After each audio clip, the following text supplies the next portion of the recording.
Mengulik terkait transformasi perikanan tangkap ya, karena ini kan menjadi era baru perikanan tangkap dari yang semula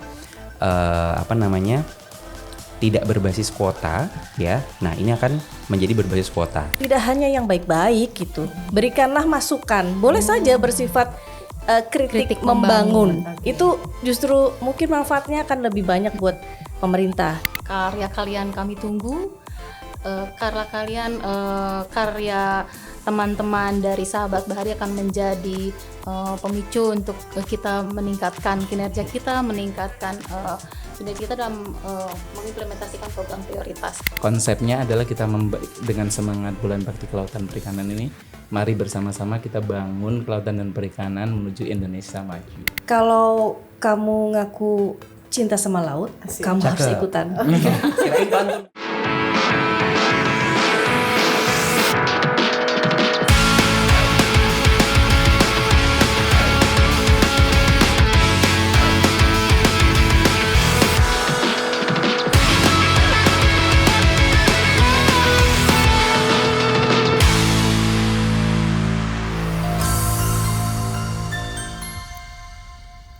Assalamualaikum warahmatullahi wabarakatuh. Selamat datang di podcast Segara. Sahabat Bahari, episode kali ini spesial. Pakai telur karet 2. Bercanda ya, iya spesial. Maksudnya ramai sekali kali ini saya sudah di tengah-tengah narasumber yang siap untuk berbagi informasi menarik dengan kita semua. Sudah ada Bapak Didik Agus Warsono dari Biro Humas. Selamat siang Bapak. Selamat siang Mbak Bena. Sudah ada Ibu Desi, ya Ibu Desi juga dari Direktorat Jenderal Perikanan Budidaya. Ada Bapak Cahyo dari Direktorat Jenderal Perikanan Tangkap. Selamat siang, Mbak. Siang. Dan juga ada Bu Vivin dari Direktorat Jenderal Pengelolaan Kelautan dan Ruang Laut. Iya. Makan ikan bakar pakai sambal roa. Apa kabar Bapak Ibu semua? Alhamdulillah sehat, baik. Sehat. Luar biasa. Alhamdulillah luar biasa semua ya Bapak Ibu ya. Baik, pada kesempatan kali ini kita akan membahas tentang AJSB atau Anugerah Jurnalistik Sahabat Bahari. Tapi sebelumnya saya pengen kasih tahu dulu nih ke Sahabat Bahari. Jadi minggu lalu tepatnya di tanggal 29 September 2023 telah diumumkan bahwa Kementerian Kelautan dan Perikanan menjadikan bulan Oktober sebagai bulan bakti kelautan dan perikanan, yang mana tujuannya adalah untuk meningkatkan jiwa korsa, membangun harmonisasi antar pegawai serta stakeholder yang turut berkomitmen untuk memajukan sektor kelautan dan perikanan. Nah, terkait bulan bakti kelautan dan perikanan, saya mau ke Pak Didik terlebih dahulu nih Pak. Mungkin boleh dijelaskan Pak, kenapa sih dipandang perlu untuk mencanangkan bulan bakti kelautan dan perikanan? Apa sebetulnya bulan bakti kelautan perikanan ini Pak? Nah, jadi tadi sebenarnya sudah ada contekannya sedikit ya dari Mbak Bina. Tapi yang mau saya sampaikan mungkin dari aspek historis ya. Jadi kalau kita kembali ke 24 tahun yang lalu, ya, bulan Oktober itu bulan didirikannya Kementerian Kelautan dan Perikanan. Betul. Tepatnya di tanggal 26 Oktober. Nah, berdirinya kementerian ini itu kan berangkat dari satu kesadaran kolektif bahwa laut dan maritim itu satu aset bangsa yang sangat penting yang perlu dikelola. Nah, semangat itu sebenarnya yang ingin dibawa dalam bulan bakti kelautan dan perikanan. Itu kenapa konsepnya ada begitu banyak kegiatan yang kita mencoba untuk mensinergikan lintas program dengan teman-teman Eselon 1. Kemudian kita juga melibatkan cukup banyak stakeholder perikanan terkait. Jadi konsepnya adalah kita dengan semangat bulan bakti kelautan perikanan ini, mari bersama-sama kita bangun kelautan dan perikanan menuju Indonesia maju. Itu kurang lebih. Secara historinya seperti itu ya Pak. Tadi Bapak juga sempat menyampaikan bahwa akan ada banyak kegiatan di dalamnya. Kalau boleh tahu apa saja Pak Didik? Nah, cukup banyak rangkaian kegiatan. Di internal sendiri nanti kita akan ada rangkaian kegiatan Pekan Olahraga dan Seni. Wow. Nah, jadi mulai dari yang olahraga ada mini soccer, kemudian ada bulu tangkis, tenis meja dan sebagainya.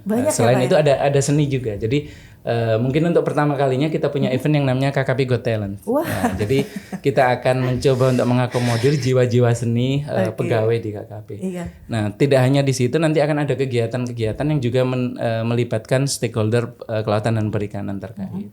Ada kegiatan BCL nanti akan menjadi acara puncaknya. Kemudian ada launching modeling nila salin Bu yang di perikanan budidaya, dan ada kegiatan sosial juga, ada donor darah, kemudian ada bazar. Prinsipnya di bulan Oktober ini, di bulan kelautan perikanan ini, kita ingin membawa semangat pembangunan kelautan perikanan. Kita ingin membawa semangat sinergi dan kolaborasi. Gitu. Oke. Salah satunya juga nanti ada Anugerah Jurnalistik Sahabat Bahari. Nah, itu dia. AJSB ya, Pak Iya, ya. iya. Berarti AJSB ini merupakan salah satu rangkaian acaranya ya. Betul, betul. Tapi Pak, kalau bicara tentang stakeholder nih, itu kan banyak sekali di sektor kelautan dan perikanan. Mengapa kita lebih memilih untuk membuat ajang yang kita peruntukkan kepada teman-teman jurnalis? Tujuannya sendiri Pak dari AJSB ini sebetulnya apa Pak Didi? Jadi kalau di seluruh rangkaian Bulan Bakti Kelautan Perikanan itu sebenarnya cukup banyak stakeholder yang kita libatkan. Nah, salah satunya adalah rekan-rekan jurnalis. Nah, kenapa jurnalis ini perlu untuk kita libatkan, rekan-rekan media ini? Ya, mereka punya peran yang besar dalam pembangunan sektor kelautan dan perikanan. Jadi segala macam kinerja, program atau apapun, capaian positif apapun kalau tidak diberitakan rekan-rekan media itu tidak akan sampai kepada masyarakat. Nah, mereka ini kan salah satu pilar penting dalam demokrasi dan posisi itu sebenarnya yang ingin kita berikan apresiasi. Jadi AJSB ini sekaligus juga sebagai wadah memberikan apresiasi kepada rekan-rekan media yang sudah ikut bersama-sama dengan KKP membesarkan sektor kelautan dan perikanan melalui berbagai pemberitaan. Gitu. Oke, itu kurang lebih definisinya ya Pak. Iya. AJSB itu apa? Berarti ini tahun sebelumnya kan bukannya sudah ada juga ya Pak? Ini AJSB? tahun yang ketiga. Tahun yang ketiga sejak 2021. 21, iya, 2021. Oke, mengingat sudah 3 tahun AJSB diselenggarakan Pak, apakah ada perbedaan untuk penyelenggaraan AJSB tahun ini dengan tahun-tahun sebelumnya Pak Didi? Nah, dari sisi tema kita melakukan beberapa penajaman-penajaman. Nah, nanti para narasumber yang lain akan menjelaskan itu ya. Kemudian dari sisi kategori kita ada satu tambahan. Nah, saat ini kemudian kita bukan hanya media sebenarnya, ada masyarakat juga. Jadi kita juga sangat aware saat ini perkembangan media sosial itu salah satu hal yang kita tidak bisa pisahkan sebenarnya. Betul. Dari upaya penyebaran informasi di sektor kelautan perikanan. Makanya kita juga ada untuk media, untuk masyarakat juga, khususnya untuk sosial media. Nah, di internal kita juga kan punya program diseminasi informasi melalui video dokumenter. Nah, kita akan berikan Neptune Award untuk tahun ini. Ada Neptune Award juga. Ini tergabung dalam AJSB berarti ya Pak ya? Betul, betul. Masih dalam satu rangkaian kategori di AJSB. Selebihnya kita masih sesuai dengan tahun lalu, masih ada kategori untuk cetak, kemudian online, televisi, kemudian ada untuk fotografi juga. Oke. Temanya berarti tahun ini? Temanya masih dalam konteks penguatan program prioritas Blue Economy dengan nanti sub-sub temanya akan dijelaskan oleh para narasumber kita hari ini. Tapi ada apa saja nih Pak dari Blue Economy ini? Tentunya ada yang terkait dengan penambahan kawasan konservasi laut yang nanti di PRL ya, PKRL nanti di Bu Vivin. Kemudian ada penangkapan ikan terukir berbasis kuota, pembangunan budidaya pesisir darat laut secara berkelanjutan. Kurang lebih itu ya. Kurang lebih. Dan, kemudian ada pengawasan dan pengendalian pesisir dan pulau-pulau kecil, serta satu lagi mungkin yang nanti bagian juga dari acara puncak ini ada pengurangan sampah di laut melalui gerakan partisipasi atau bulan cinta laut. Oke, siap. Baik. Dari berbagai topik ya Pak yang berasal dari program ekonomi biru tersebut, kita beralih nih dari Pak Didi ke Bapak Ibu, Bu Vivin, Bapak Cahyo dan juga Bu Desi. Mungkin boleh dijelaskan lebih mendalam terkait untuk topik masing-masing. Mungkin bisa dimulai dari Pak Cahyo, dari perikanan tangkap itu kan ada beberapa ya Pak Cahyo. Mungkin boleh silakan. Jadi kalau di perikanan tangkap ya, dari tema yang sudah diusulkan di AJSB ini terkait penangkapan ikan terukur yang menjadi prioritasnya Kementerian Kelautan dan Perikanan. Sebetulnya itu adalah tema besar Mbak Bena ya. Jadi nanti peserta AJSB ini bisa mengembangkan kreativitasnya sedemikian rupa dari tema besar ini. Jadi di dalam penangkapan ikan terukur itu yang menjadi prioritas Ditjen Perikanan Tangkap itu ada Kampung Nelayan Maju, kemudian ada PNBP Pasca Produksi, kemudian juga peserta bisa mengulik dari sarana prasarananya misalnya di pelabuhan perikanan ataupun SDM-nya seperti Syah Bandar di pelabuhan perikanan. Atau juga bisa mungkin mengulik terkait transformasi perikanan tangkap ya, karena ini kan menjadi era baru perikanan tangkap dari yang semula tidak berbasis kuota ya. Nah, ini akan menjadi berbasis kuota yang insya Allah nih Mbak nanti implementasinya mulai di 2024 karena Peraturan menterinya juga sudah ada, turunan dari PP 11 juga di Permen KP nomor 28. Kemudian saat ini juga dari DJPT tengah menyusun beberapa peraturan turunan ya, keputusan menteri dari amanat Permen 28 tersebut. Oke, ada Kalaju, kemudian PNBP pasca produksi, Betul. sarana prasarana pendukung PIT, dan ada yang lain juga. Pak Cahyo, kira-kira kalau untuk kalau jurnalis nih, misalkan saya jurnalis mau ikutan AJSB, pastinya kan dalam menulis artikel kita butuh statement narasumber ya, supaya memperkuat dong pastinya ya. Itu kira-kira kalau di DJPT sendiri, pihak-pihak yang memungkinkan atau yang wah enak nih untuk kita jadikan narasumber, ada nggak kalau dari Pak Cahyo rekomendasinya mungkin? Tentu saja pimpinan tertinggi ya Mbak ya. Dari Pimpinan tertinggi. PLT Dirjen Perikanan Tangkap, kalau misalnya memang para peserta ini berkesempatan gitu ya untuk bisa mewawancarai langsung beliau, atau juga bisa dari jajaran eselon 2 para direktur di Dirjen Perikanan Tangkap gitu. Kalau untuk informasi sebetulnya kami terbuka ya, di website pun juga kita informasi publik itu terbuka, jadi mau cari apa aja terkait informasi terkait perikanan tangkap atau penangkapan ikan terukur nih yang jadi kebijakannya KKP di situ ada. Dari Direktorat DJPT di website KKP sebetulnya update, jadi mau cari informasi apapun di situ ada. Mengakses di websitenya gitu. Betul, maksudnya. kan bagian dari keterbukaan informasi juga nih Mbak. Jadi masyarakat bisa akses seluas-luasnya nih terkait kebijakannya KKP seperti apa. Oke, itu dia dari DJPT ya. Kemudian kalau dari DJPKRL nih, dari Bu Vivin, seperti apa Bu? Ya, terima kasih. Kalau tema-tema yang nanti mungkin bisa teman-teman sahabat Bahari ikuti, sebetulnya kalau di channel pengelolaan kelautan dan ruang laut itu ada 3 tema besar di dalam program prioritas Blue Economy yang menjadi fokus utamanya. Yang pertama itu adalah tentang perluasan kawasan konservasi. Perluasan kawasan konservasi. Kemudian yang kedua adalah tentang pengawasan dan pengendalian kawasan pesisir dan pulau-pulau kecil. Oke. Kemudian yang ketiga, program prioritas yang menjadi fokus ini adalah gerakan masyarakat secara nasional untuk program pemulihan sampah di laut melalui gerakan nasional Bulan Citarum. Jadi ini melibatkan partisipasi nelayan. Nah mungkin kalau didetailkan satu persatu dari 3 itu luar biasa sebetulnya, sangat luas ya. Sebagai contoh misalnya di perluasan kawasan konservasi, dan mungkin juga di yang lain.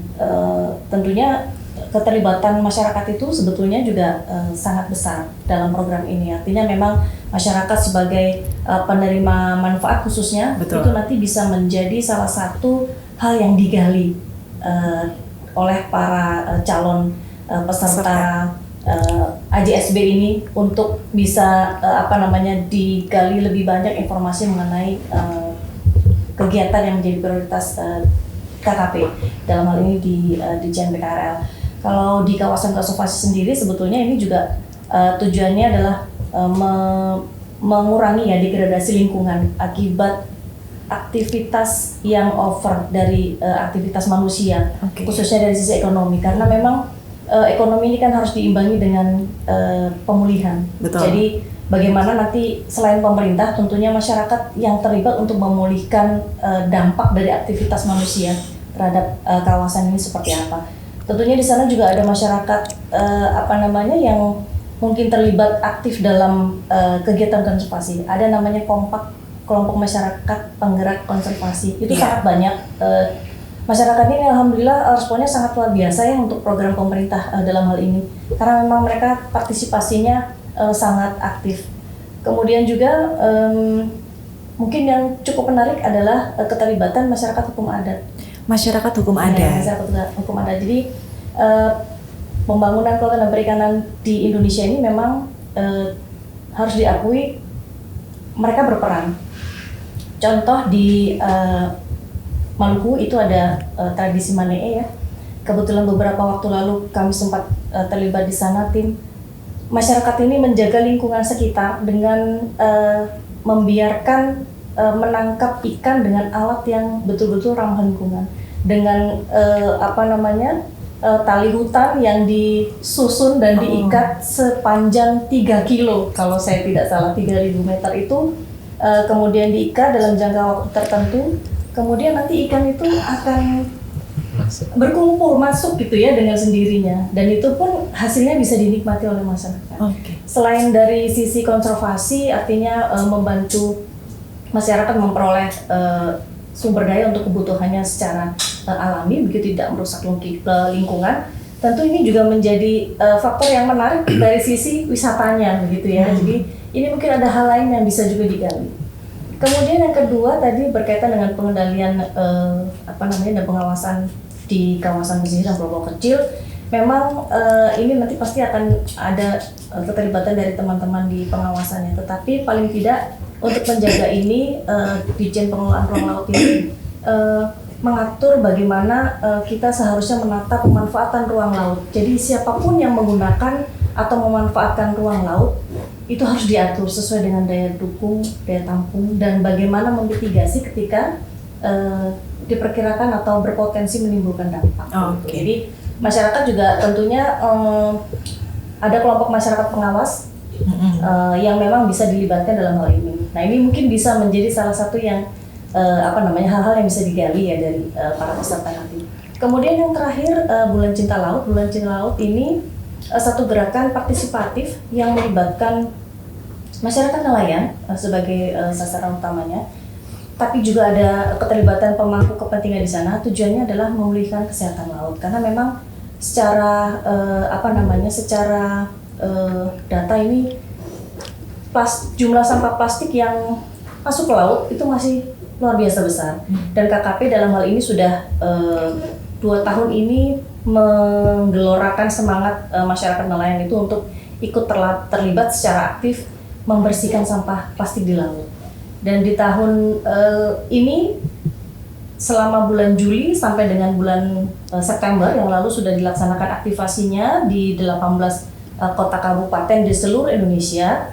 Kurang lebih sekitar 130 ton sampah itu berhasil dibersihkan ya dari laut. Jadi keterlibatan masyarakat nelayan juga semakin meningkat. Saat ini di tahun ini ada 1.350 nelayan aktif yang memang ikut terlibat dalam pembersihan sampah plastik. Nah, khusus di pembersihan sampah plastik ini memang tidak hanya sekedar mengambil sampah kemudian sudah dibuang, tapi sampah yang memiliki nilai ekonomis ini diharapkan bisa menjadi satu sirkular ekonomi di masyarakat. Jadi masyarakat yang mengambil sampah pun bisa memperoleh nilai ekonomis dari yang mereka bersihkan gitu ya, mereka kumpulkan. Jadi ini juga melibatkan masyarakat mitra, termasuk para penggerak lingkungan yang memang dia memanfaatkan sampah untuk didaur ulang. Jadi memang ada manfaat besar di situ. Seperti itu Mbak Bena. Dari KKP sendiri berarti memang sudah ada program untuk sirkular ekonomi tersebut ya Bu ya. Jadi nggak cuma ambil sampah, ngumpulin sampah, selanjutnya juga ada pengolahannya juga. Betul. Jadi 1 kilogram sampah, kalau saya boleh tambahkan, itu nanti nelayan akan menukarkan kepada bank sampah, dan itu dihargai 1 kilogram harga ikan terendah di lokasi. Sejauh ini respon antusiasme masyarakat seperti apa Bu? Kalau melihat dari bertambahnya jumlah peserta yang terlibat secara aktif, memang meningkat. Jadi memang kalau saya melihat dalam hal ini kesadaran masyarakat itu semakin meningkat ya untuk terlibat dalam memulihkan kesehatan laut dengan mengambil sampah-sampah plastik itu, Mbak Bena. Ini kalau bicara tentang pengelolaan kelautan dan ruang laut itu memang luas sekali ya. Sebenarnya DJPP juga luas sekali. Tapi saya tertarik dengan pengelolaan kelautan dan ruang laut ini karena kita berbicara sampah juga. Kapan ya selesainya gitu juga ya Bu? Yang bisa kita lakukan adalah menanggulangi, pencegahan seperti itu yang sudah dilakukan adalah melalui Bulan Cinta Laut tersebut ya Bu Vivin ya. Ada lagi nggak Bu itu dari DJ PKRL? 3 program prioritas itu sih yang sangat sangat strategis dan itu mendukung kebijakan KKP. Mungkin kalau keterlibatan masyarakat khususnya di pengolahan sampah plastik itu memang luar biasanya, karena nggak semuanya tuh sampah plastik itu menjadi atensi gitu ya. Tapi kalau memang teman-teman nanti mau menggali, banyak masyarakat yang mendedikasikan dirinya untuk memang ingin membantu membersihkan lingkungannya gitu. Itu luar biasa, dan ini sudah terbukti di Balikpapan. Itu ada salah satu nelayan yang secara aktif membantu pemerintah dan masyarakat sekitar itu mengumpulkan sampah plastik. Yang bulan ini tayang ya Bu ya. Betul, jangan lupa ditonton. Iya, nanti juga ikut Neptune Award itu Bu. Salah ya, betul. Oke, itu dia ya Bu Vivin dari DJPKRL. Kemudian kalau kita berpindah dari Direktorat Jenderal Perikanan Budidaya seperti apa Bu Desi? Jadi untuk tahun ini Mbak Bena, dari Ditjen Perikanan Budidaya kita akan menawarkan tema perikanan budidaya berkelanjutan. Jadi perikanan budidaya berkelanjutan ini merupakan pelaksanaan dari program prioritas KKP, yaitu pembangunan budidaya di perairan laut, pesisir dan tawar seperti yang tadi Mas Didik sampaikan. Nah, untuk pelaksanaan program prioritas KKP yang ketiga itu kita punya 2 program prioritas nih Mbak. Jadi anaknya itu banyak kita itu Mbak.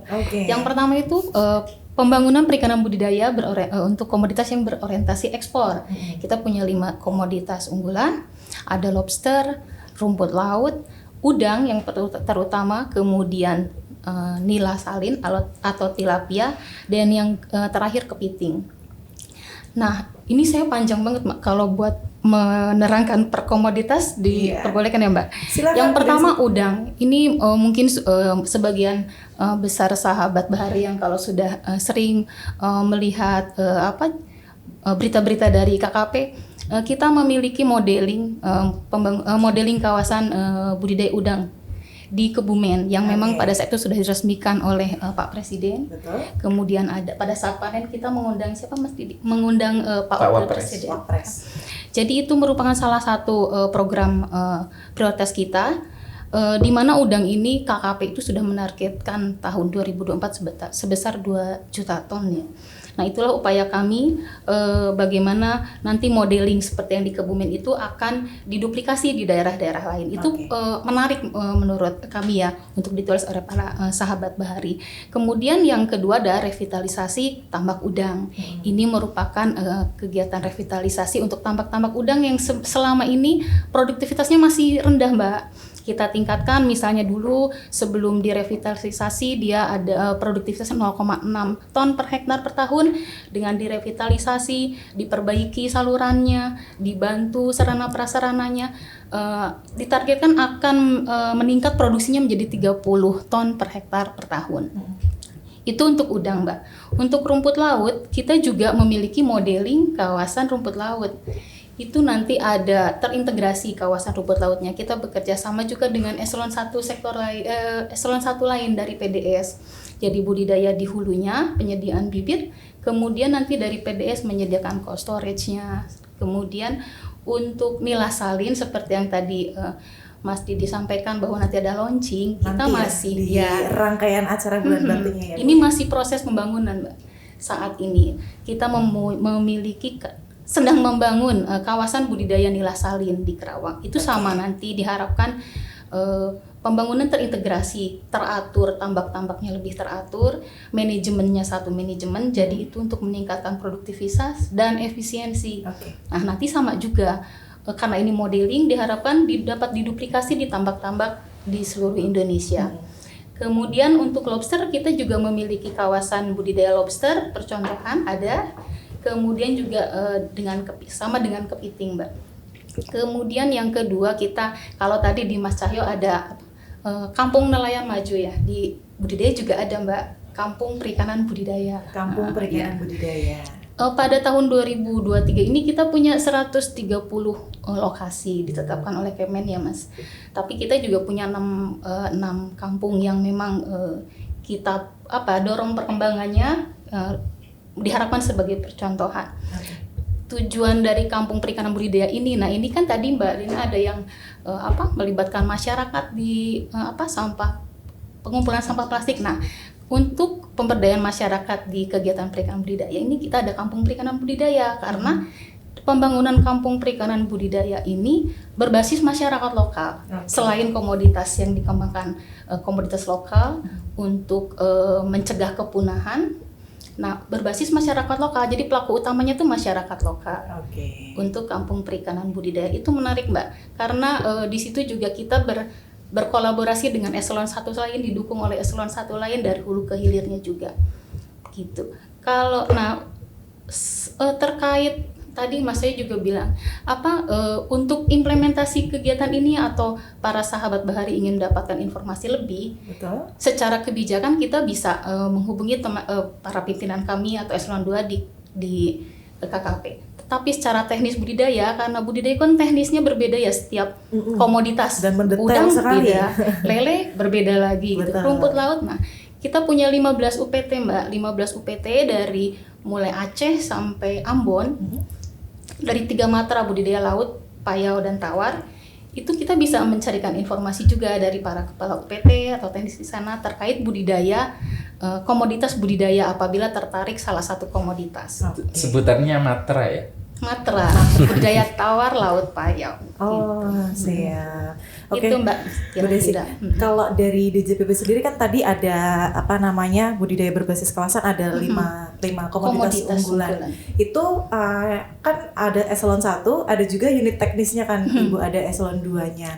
Apakah semua komoditas ini dinaungi satu direktorat atau terpencar-pencar atau gimana tuh Bu? Untuk sebagai narasumber nih misalkan sahabat Bahari pengen tahu. Kalau kita terkait unit kerja itu bukan berdasarkan komoditas, Mbak. Jadi kita itu kan kalau budidaya itu ada beberapa komponen pendukung budidayanya ya. Ada pakannya, pakan dan obat ikan, ada sarana prasarana, ada produksi dan usaha untuk menunjang kelembagaannya, serta ada kawasan dan kesehatan ikan. KKI. Ikan juga harus sehat. Iya, betul. Jadi misalnya satu komoditas udang itu kelima komponen itu mendukung untuk komoditas tersebut. Jadi memang banyak sekali apabila misalnya sahabat Bahari ingin mengangkat pakan ikan di kampung budidaya itu juga bisa Mbak. Jadi ditonjolkan tema pakan ikannya misalnya. Oke. Menarik sekali ternyata sangat luas ya Bapak Ibu untuk Banyak. Iya, betul yang bisa diangkat oleh teman-teman jurnalis sahabat Bahari di rumah. Dari sekian topik, boleh dong mungkin Bapak Ibu cerita sedikit terkait isu terupdate atau terbaru nih yang lagi hangat-hangatnya dari DJP KRL, dari DJPT dan juga dari DJPB. BHKLN nggak ada ya Pak ya? Mungkin bisa diawali dari Bu Vivin, silakan Ibu. Ya, kalau isu terkini itu ada ini ya, kebijakan tentang pengolahan hasil sedimentasi di laut. Sedimentasi. Iya, ini sebagai turunan dari PP 26 tahun 2023. Tapi memang turunannya kan Permen KP. Permen KP-nya ini dalam finalisasi, jadi memang belum diterbitkan. Tapi berharap nanti mudah-mudahan bisa semakin memperjelas bagaimana kebijakan KKP dalam hal pengelolaan atau pemanfaatan hasil sedimentasi laut. Kemudian yang kedua mungkin berkaitan dengan update tentang jenis ikan yang dilindungi yang masuk dalam appendix CITES. Saya nggak hafal apa saja Karena yang banyak dilindungi sekali ya, Bu, karena ya? banyak sekali. Jadi nanti mungkin itu akan kami update di media informasi di Jen PKL ya, tentunya nanti juga di KKP gitu. Mungkin itu yang Ada dua isu tersebut ya. Iya. Terkait sedimentasi dan juga ikan yang dilindungi. Ya, Jenis ikan yang dilindungi. Oke. Kalau dari DJPT, Pak, Bapak saya gimana? Boleh Mas Didi ya? Boleh ya Mas Didi? Boleh nggak? Boleh Mas, minta izin dulu Mbak. Ada apakah? Oke, jadi kalau di DJPT itu sebagai implementasi penangkapan ikan terukur yang memang di dalam Permen 28 itu kan sudah ada pengaturannya ya Mbak ya. Jadi untuk pelaksanaan pembagian kuotanya itu dilaksanakan di 2024. Nah, di bulan Oktober ini kebetulan banget untuk menyambut HUT KKP juga terbit surat edaran Menteri Kelautan dan Perikanan itu nomor B1569. Nah, nanti itu terkait tahapan pelaksanaan penangkapan ikan terukur. Jadi selama Oktober, November, Desember ini apa yang harus dilakukan pelaku usaha untuk pengurusan perpanjangan izinnya, kemudian nanti untuk mendapatkan sertifikat kuota penangkapan ikan terukurnya seperti apa. Nah, nanti di situ diatur, Mbak. Bukan diatur, maksudnya tertuang dalam surat edaran tersebut ya, apa yang harus dilakukan oleh pelaku usaha dan nelayan. Apalagi untuk perizinan ya, itu kan ada yang perizinan untuk kapal di atas 30 GT dan juga di bawah 30 GT. Jadi nanti untuk kuota penangkapan ikan terukur itu sendiri kan memang selain untuk nelayan lokal juga diperuntukkan untuk industri dan juga non komersial gitu ya. Nah, nanti mungkin sahabat Bahari nih para peserta AJSB mungkin bisa mengulik salah satunya dari situ tadi gitu. Kira-kira apa nih yang menarik dari penangkapan ikan terukur yang perlu dikupas? Iya, yang perlu dibahas dalam sebuah karya itu tadi, mau tulisan atau audiovisual seperti itu. Ini berarti yang terbaru adalah terkait surat edaran tadi ya, yang berisi tentang tahapan. Betul. Harus seperti apa yang dilakukan oleh pelaku usaha gitu ya, Mas Cahyo ya. Betul, Kalau dari DJP, Bu Desi gimana? Bu Desi? Budidaya apa ya Mas Didik? Kalau kita itu Yang karena masih memang seksi, komoditas ya, kita per komoditas. Saat ini yang menarik perhatian tuh sibit apa? Rumput laut. Rumput laut. Kemudian udang itu selalu menjadi perhatian dari segi sisi. Terutama saat ini mungkin yang sedang jadi perhatian kita bersama dengan Ditjen PKPR itu terkait perizinan berusaha di tambak udang. Nah, juga penerapan budidaya tambak ramah lingkungan itu bisa jadi diangkat karena kan upaya kita juga sekarang sedang mendorong budidaya tambak ramah lingkungan ya. Iya, betul. Jadi bagaimana pengaturan IPAL-nya kepada pembudidaya, itu pun nanti bersangkutan dengan perizinannya karena kan itu seperti itu. Berarti jangan lupa juga terkait CBIB ya Bu ya. Kita sedang itu salah satunya dari di perizinan. dalamnya. Baik, menarik sekali. Tambah menarik ini sudah di-spill sedikit-sedikit ya tentang apa. Ada yang belum di-spill Mbak Anggi. Apa tuh Pak? Jadi selain untuk rekan-rekan jurnalis, kita kan sebenarnya memberikan kesempatan untuk masyarakat luas ya, berpartisipasi dalam video media sosial. Betul. Nah, jadi kalau untuk media sosial ini ada beberapa topik yang tentu nanti bisa diperdalam lagi. Nah, tadi sebenarnya sudah beda berarti topiknya untuk beda. media Jadi sosial. Untuk media sosial itu terkait dengan budidaya dan penangkapan yang berkelanjutan, kemudian ada gemar ikan, kemudian SDM kelautan perikanan unggul. Ini kenapa penting juga karena ini juga prasyarat penting juga dalam pembangunan kelautan dan perikanan. Kemudian selain itu ada pendanaan di sektor kelautan perikanan. Jadi cukup banyak program-program pendanaan yang dilakukan KKP sebagai upaya untuk menumbuh kembangkan sektor mikro khususnya di kelautan dan perikanan. Nah, selain itu juga ada tema terkait dengan pelayanan publik sektor kelautan perikanan. Nah, range topik ini nanti bisa dieksplor nih oleh adik-adik kita khususnya ya, anak-anak muda yang memang suka di medsos, nanti bisa dikirimkan untuk diikutkan lomba juga gitu. Menarik sekali ini berarti dari yang liputan media cetak, media online, liputan TV. Untuk program prioritasnya ekonomi biru dilengkapi juga dari media sosial gemar ikan. Dan lain-lain tadi yang sudah disebutkan Pak Didik itu Pak, atau ada tambahan lagi dari media sosial yang berbeda untuk teman-teman dari yang jurnalis? Selain itu yang internal ya, tapi yang internal kan nanti bisa kita sosialisasikan terkait dengan video yang diproduksi oleh teman-teman humas di KKP. Itu juga akan mendapatkan penghargaan untuk tahun ini sebagai bentuk apresiasi ya. Jadi peran teman-teman humas ini kan luar biasa dalam mendiseminasikan dan mengedukasi publik melalui konten Neptune TV dan itu yang ingin kita berikan penghargaan. Oke, siap. Ini adalah yang dimaksud Pak Didik adalah video-video edukasi yang biasanya sahabat Bahari saksikan di YouTube Kementerian Kelautan dan Perikanan, ada di Maxstream dan juga, di Bisnet. Bisnet IPTV, betul. Oke, sekarang saya pengen tanya nih ke Bapak Ibu, Pak Didik juga nih. Sekarang nggak kita tinggal Pak. Saya pengen tanya pendapatnya nih kalau kita berbicara sebuah karya tulis baik online maupun offline, sebuah karya tulis bisa dikatakan ideal itu menurut Bapak Ibu seperti apa? Ini Mas Didi nih Mbak yang jago nulis nih Mbak sebetulnya. Oke, dari tadi kita mulai dari kanan aja dulu. Diwakilkan saja jawabannya. Silakan. Boleh home pin Pak, mau siapa duluan kalau ini terserah. Silakan Bu. Iya baik. Kalau menurut pendapat saya ya Mbak Lena dan Mbak Sahabat Bahari, yang pertama tentunya berdasarkan data dan fakta ya. Itu syarat utama. Jadi valid ya.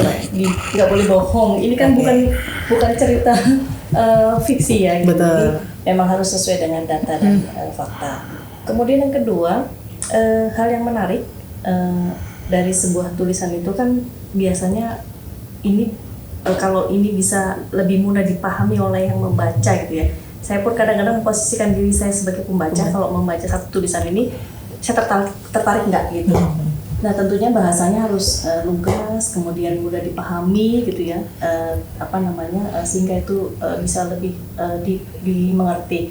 Kemudian mungkin juga untuk karya tulis ini, kalau kelautan dan perikanan ini kan sektor yang teknis ya.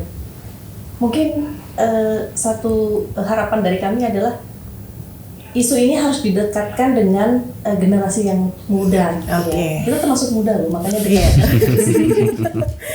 Betul Bu, betul. Jangan sampai ini kemudian hanya mendapat atensi dari yang generasi yang senior gitu, tapi ini juga harus lebih didekatkan pada generasi muda karena memang selain sekarang memang zamannya generasi muda, mereka juga harus punya pemahaman yang yang lebih lah tentang ini. Jadi mengemas sesuatu dengan bahasa yang lebih mudah gitu ya.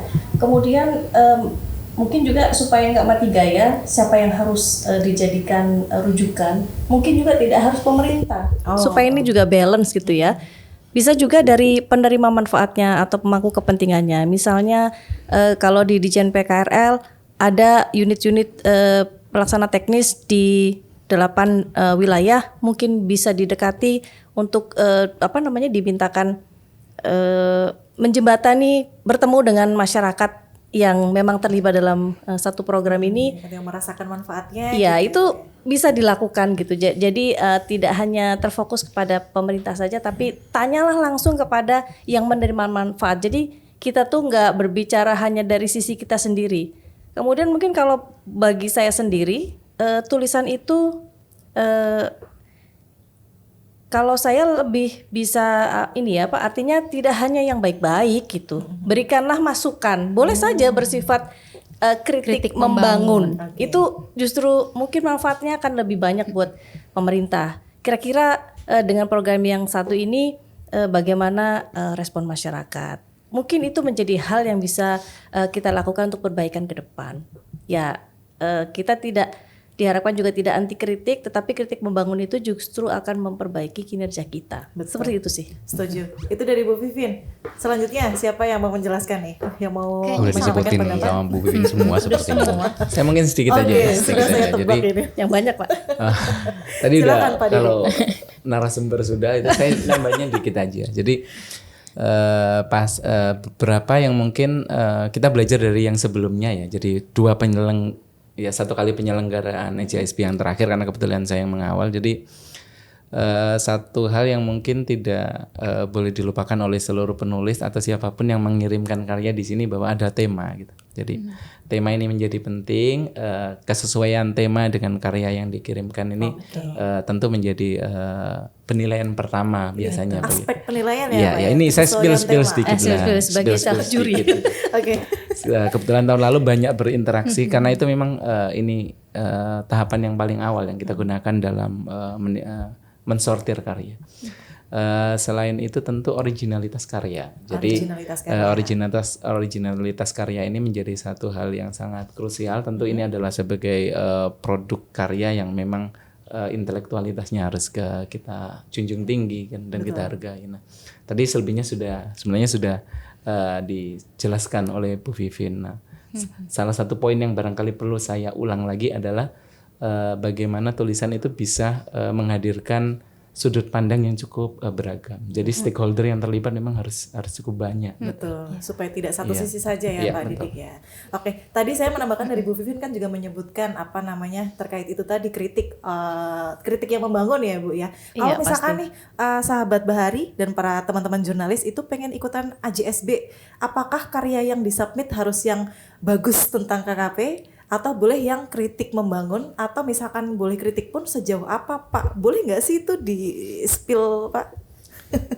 Saya rasa semua sepakat ya bahwa AJSB ini merupakan salah satu ruang berekspresi ya bagi rekan-rekan jurnalis maupun masyarakat yang punya concern terhadap sektor kelautan perikanan. Nah, saya tidak banyak mengungkap detailnya. Tapi kalau kita belajar dari tahun lalu, pemenang di kategori video kalau saya tidak salah itu justru menghadirkan kritik yang sangat membangun menurut kami. Jadi saya kalau tidak salah judulnya itu Miskin di Laut yang Kaya kalau saya tidak salah. Dan itu mendapatkan apresiasi tahun lalu dari ya, Mas? juri. Jadi bagaimana dia sebagai sebuah karya jurnalistik membangun alur ceritanya, kemudian punya background data yang cukup kuat, kemudian bagaimana dia melibatkan berbagai unsur-unsur jurnalistik terlibat di dalamnya, itu yang akan menjadi fokus gitu.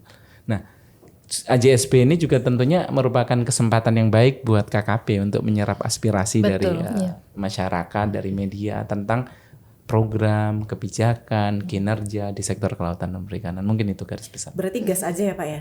Gaskan. Gaskan. At gitu least misalkan ya at least itu bisa terbaca langsung oleh teman-teman KKP gitu kan Pak, Iya. untuk disortirnya kan nanti jelas kita baca satu-satu kan gitu Pak Didik ya. Yap.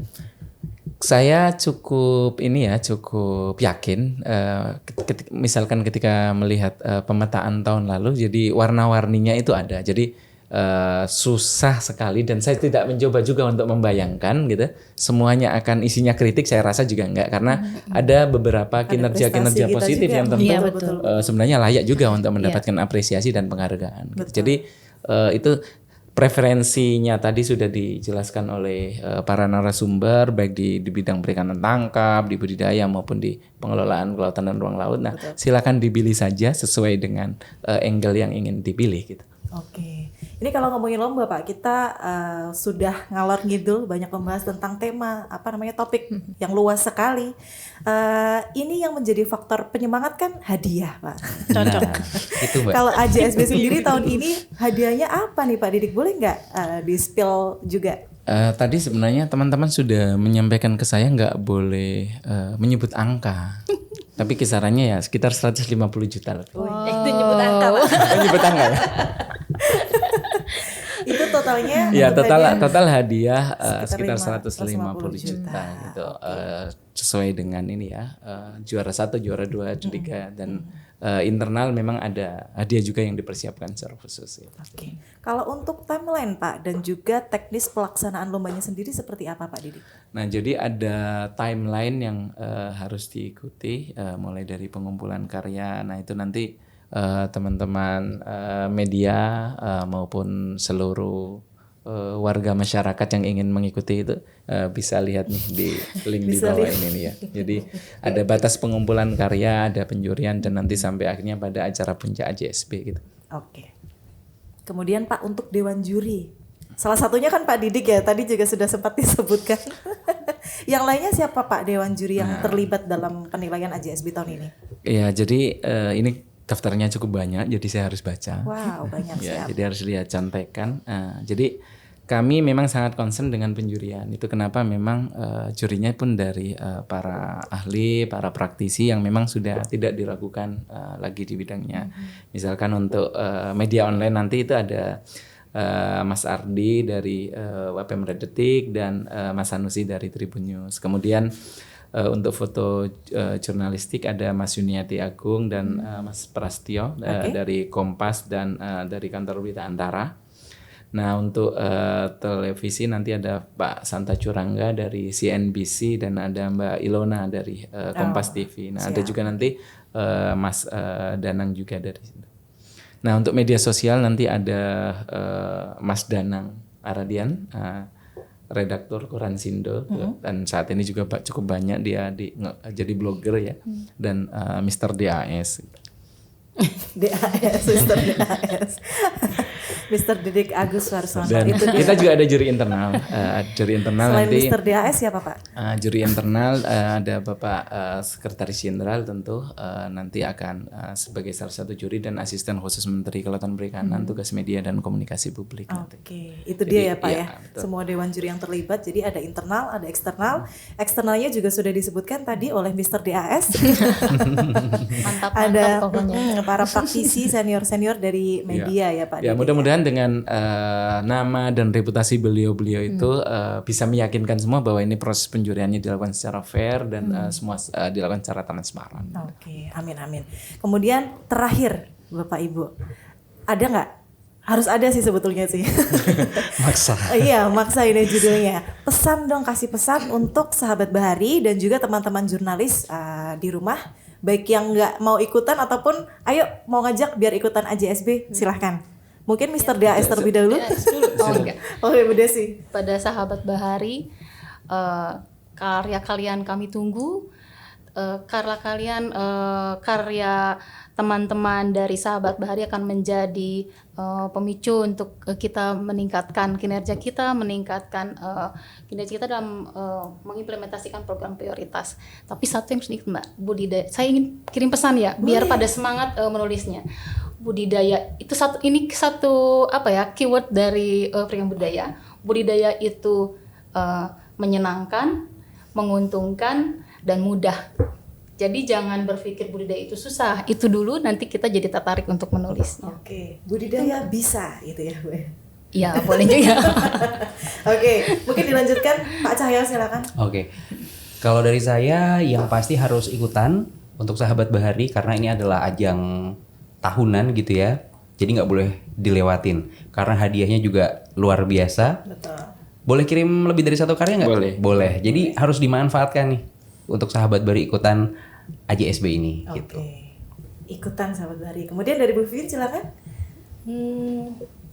Kalau kamu ngaku cinta sama laut, Asik. kamu harus Cakep. ikutan. Kirain pantun Bu. Enggak ya Bu ya. Ya, kalau nggak mau ketinggalan 150 jutanya Nah, bagian dari itu itu, dia. kamu harus ikut. Oke. Keren. Ikutan ya. Silakan Mr. DAS. Itu sebenarnya part saya tadi. Jadi gini, KKP sangat terbuka ya dengan berbagai masukan, concern, atensi dari rekan-rekan media, dan AJSB merupakan ruang yang memang sengaja kita buka untuk memberikan kesempatan pada rekan-rekan media memberikan banyak masukan, kritik maupun apresiasi terhadap pembangunan di sektor kelautan perikanan. Nggak ikut AJSB nggak kece. Wih, mantap. Nggak Gongnya ikut mantap AJSB nggak kece. Oke, sahabat Bahari, kurang lebih sudah 30 menit kita berbincang ya. Rasanya itu tadi sudah lengkap informasi terkait Anugerah Jurnalistik Sahabat Bahari atau AJSB. Namun untuk lebih detail terkait persyaratan, kemudian kelengkapan dokumen yang perlu disubmit, silahkan bisa dicek ya pada link www.kkp.go.id. Tersedia di sini. Saya juga ikutan Pak, tersedia di sini gitu. Oke, karena kesempatannya hanya 1 tahun sekali. Jadi, Kang Guru makan rambutan, ayo buruan ikutan.